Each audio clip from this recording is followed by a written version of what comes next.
Welcome back to the channel. I am so excited. I found a 2020 Ram 2500 and it has the HEMI. There's only one issue though, one small issue. This one has a 373 and yeah, this is not max tow. But all is still well because it still has a big towing capacity, big payload, which I'm going to show you soon. And I have my trailer, as you guys can see, which means we're probably going to be doing some towing videos today.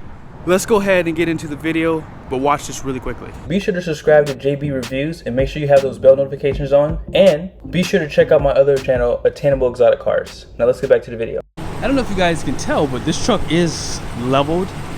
I see a spacer up front here. I believe this is a spacer right here. But it's not a big spacer, so I guess it's just slightly raised, but man, it looks really good. Really good. Has some aftermarket tires too. It has the same one on my truck. I'll show this to you in a second. But this is a Bighorn, and it has the 9th edition package on it. And this has a lot of options. As you can see, it has these power folding tow mirrors.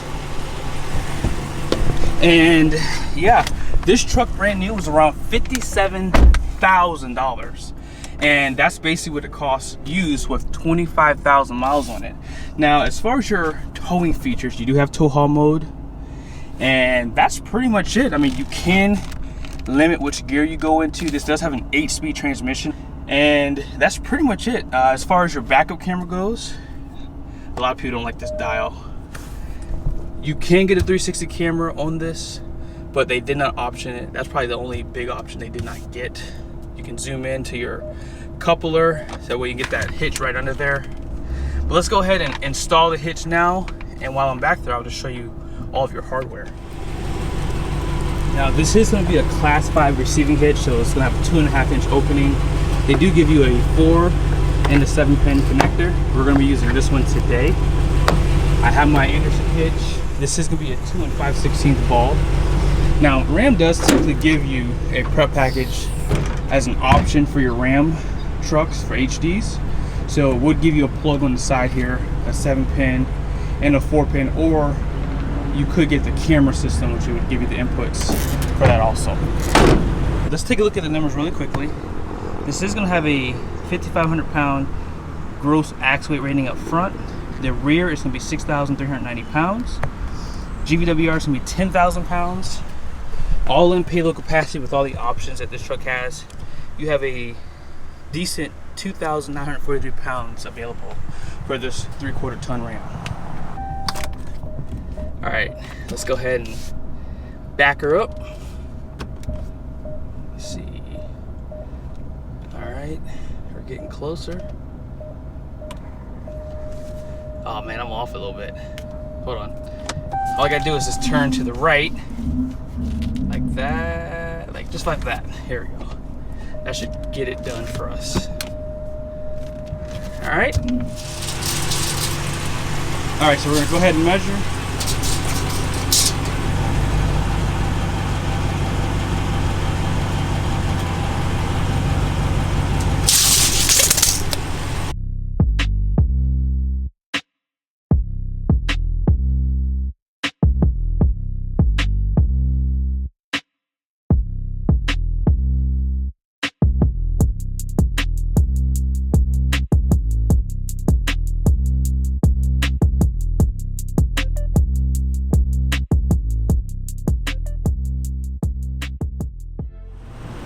Don't hate on Ram's 3/4 tons 5-link coiled rear suspension. This is getting the job done with a leveling kit.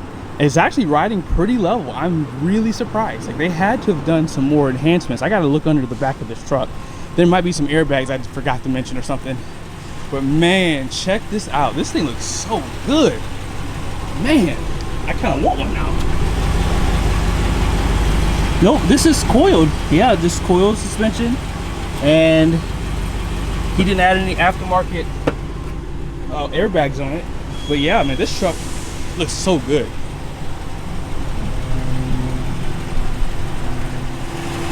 All right, we gotta flip these up.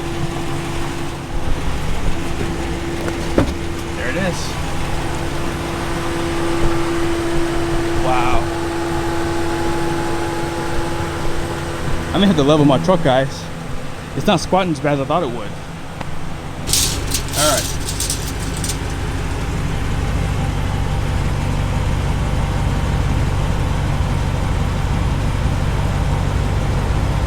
Let's go through this really quickly. Let's turn on tow haul mode.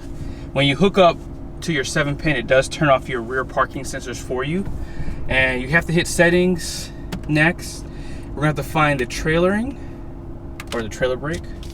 So we'll just use this current trailer here. You can name it whatever you want. We cannot use heavy electric. We have to use light electric. Okay? And you can name the trailer whatever you want. So we're gonna name it car. And what you have to do next is you have to pull this. This is an option, so if you're buying a Ram truck, you better make sure you option it with this trailer brake somehow. So we're gonna put this up to about 5. Let's do 5.5. I think that's about where you want it at. So I'm gonna undo the mechanical emergency brake. I'm gonna pull forward just a little bit. And then I'm gonna pull this right down here. Okay, we probably need a little bit more. Maybe like 6. There we go, 6. All right. So got the tow mirrors out. Let's just go ahead and get these bad boys where they need to be at. There is a package that you can get. It might be the towing technology group where you can actually adjust these convex mirrors while you're inside the truck, basically. All right, so we're gonna go ahead and get down the road and let's see what this bad boy is gonna do. So this video is extremely important for me for a few reasons. This does have the 8-speed transmission. I haven't towed with the 8-speed yet. And, well, actually that's not true. I have towed with Mikey P's Power Wagon, but I haven't towed with the 8-speed with the 373 rear. So we're going up 6% grade. And I know there's like a lot of talk about, you know, gas engines. Like gas engines are a lot more popular than they have ever been because diesels become kind of like not as advantageous as they've been in the past because of all the emissions. So you have to do your research because you're not really towing a lot. Like I tow a lot. I tow probably 10,000 miles a year and I drive like maybe 15 to 20 depending on what car I'm driving. But with this truck, it's really interesting to see how well it's going to do going up those grades because that's ultimately what I'm concerned about. Man, this is the truck right here. Jeez, this is the truck right here. This 5-link coil suspension, man. If this thing had air suspension, oh my goodness, this is crazy good. Now I made a video about a Ford F250. It was a 2017. It had a 6.2 6-speed transmission.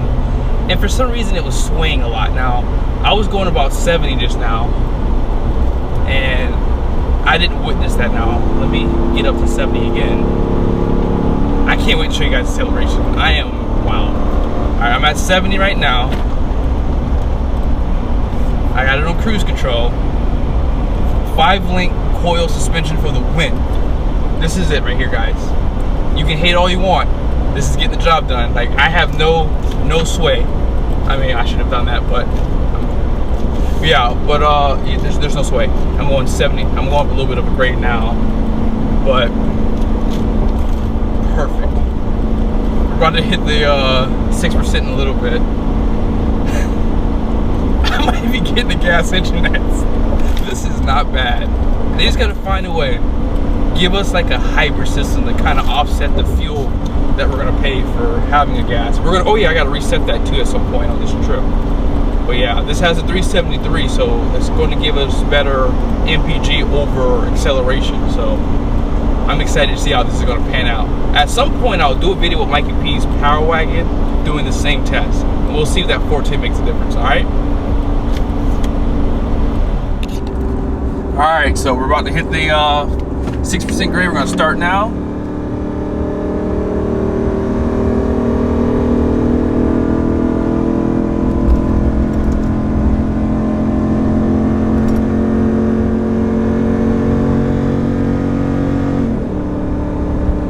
Fourth gear, I don't know if you guys can see it.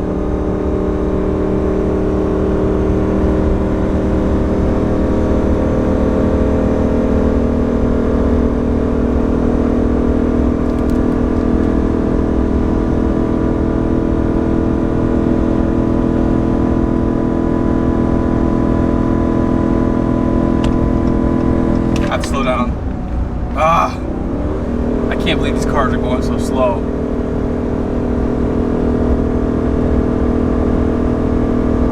Still a good test.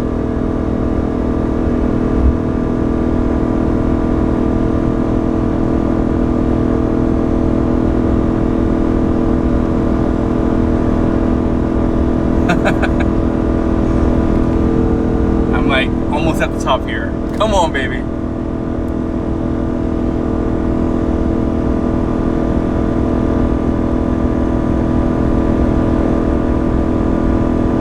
Alright, there it is. We're at the top. Now, obviously, braking is going to be something that's important, right? This is the only negative thing about owning a gas truck, and that's going to be 100%. You don't have that exhaust brake, so you would have to really use your gear limiter to kind of act as your engine brake, you know, whereas when you have the turbos on the diesel, that's what helps build up that back pressure for you to, you know, really stop that truck. And it uses a transmission alongside of it, so it's just a lot stronger in comparison with this. But all in all, guys, I mean, this truck did good. I mean, this is the 8-speed transmission, and I mean, it dropped down to those lower gears, and I mean, it really kept you in that torque, so you didn't lose, you know, speed going up this hill. So I have some tires in the front of my trailer, and I have a few, like some exhaust pieces, so it's a little bit heavier than what I've done on some previous tests. I'm impressed.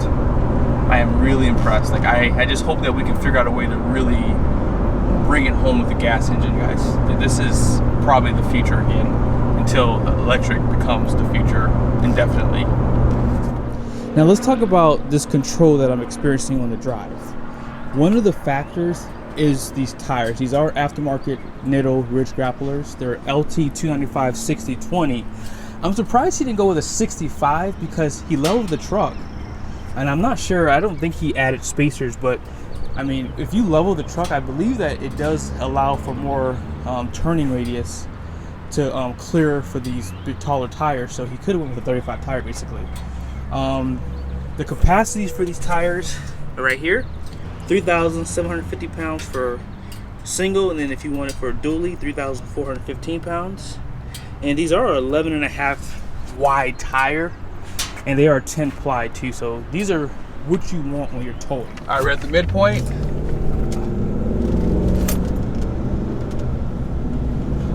And we're going to go back the other way. I'm going to show you guys a 0 miles per hour dig. Of course, you guys know when you have these tow mirrors out, I mean, they're just amazing. I mean, you can't beat them.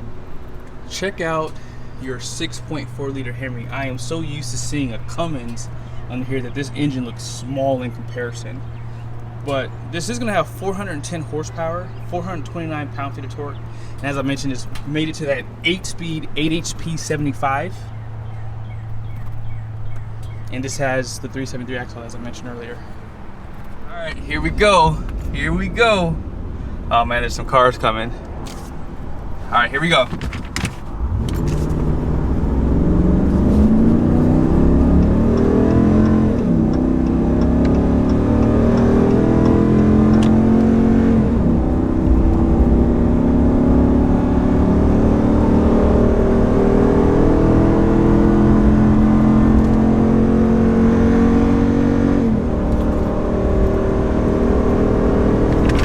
Wow, not bad at all. Guy jumped in front of me just now, I had to slow down. That's the only bad about when you're towing a trailer. People just, I don't think they understand what you're doing, and they do dumb stuff like that. They just jump in front of you. I just reset the fuel mileage, and I'm gonna put the cruise control at 72 miles an hour. And we'll see how well at 70. I think did I say 70 miles an hour? I think I said 72, but 70 miles an hour. And I pretty much reset it at the same spot as the Ford F250 with the 6.2 liter. So this should be a really good comparison, guys. But overall, great truck. You just saw the 0 acceleration test just now. That was pretty good. I don't remember what the Ford did, but yeah, I'm really impressed by this, guys. Really impressed. You know, having that 8-speed transmission, there's a little bit of sway, I guess because I'm like kind of like in a wide open area here. There must be like a side wind hitting me, but yeah, having that 8-speed transmission, it does really make a huge difference in how it puts that power down. And I love how it held the gears. I mean, there's just so much to say about more gears. I mean, they help you with MPG, and I feel like they do help, you know, really deliver the power a lot better than a, you know, transmission with less gears. But I'll trip back in as we get closer back and just let you guys know what the MPG is. Right now at 2 miles, we're at 5.9 MPG, but we're doing some climbing, and then at some point I'm going to go down some grades also. And yeah, I think the Ford ended off with the 6.2 and 6-speed at about 9.8, I think it was. I can't remember now. I'll put it in here. But this truck has less miles. That truck had 100,000 miles, and I feel like once the truck gets good miles, I feel like the engine is broken in, and the MPG does get better. So, and that guy that owned that truck did tow with it too. One thing I noticed about this 8-speed is because it keeps the RPM slightly lower, it does make the engine a lot quieter. Like, I've been doing a little bit of climbing up some grades here, and it's just so quiet. Like, you don't really hear it, you know, accelerating hard. But overall, I think that, you know, it having a 370, that could even be a factor too, because the 410 is going to make you probably rev a little bit higher. So all in all, like, I'm really happy with this truck. Like, right now we're at 7.3 MPG, so I think it's slightly behind the Ford with that 6.2 liter. So, and I had a 6-speed transmission, so I don't know, maybe that Ford is a little bit better in terms of MPG. And I can only imagine if they had a 10-speed transmission. I mean, it can only get better from there, because I think the F350 is available with 10-speed with the 6.2 liter, but the 7.3 is available with the 10-speed across the board. But yeah, hopefully we'll see how it does. But like, I'm at 7.6. It is going up still, but around where I'm at right now, the Ford was slightly higher. We are at 8.3. So although this truck is one of the better towers, it definitely out-towed the Ford. It can't beat it in MPG. This is probably the second time I've seen this where the Ford actually comes on top of the Ram when it comes down to miles per gallon. 8.1. That's where we ended off at, guys. 8.1. We drove about 12 miles, 13 minutes. So what did you guys think about that video? I wanted to be unbiased. I think the Ford did a little bit better, but I have to remember this truck is leveled too. So a leveling kit is going to drop your MPG, and your tires are going to drop your MPG by maybe 1 or 2. So maybe if we had maybe not the leveling kit with the tires, it probably would have got maybe 1 MPG better. You let me know in the comment section below what you thought about this video. Thank you guys so much for your time in watching this video. I hope it was helpful. Be sure to subscribe to my channel, and I'll see you guys soon.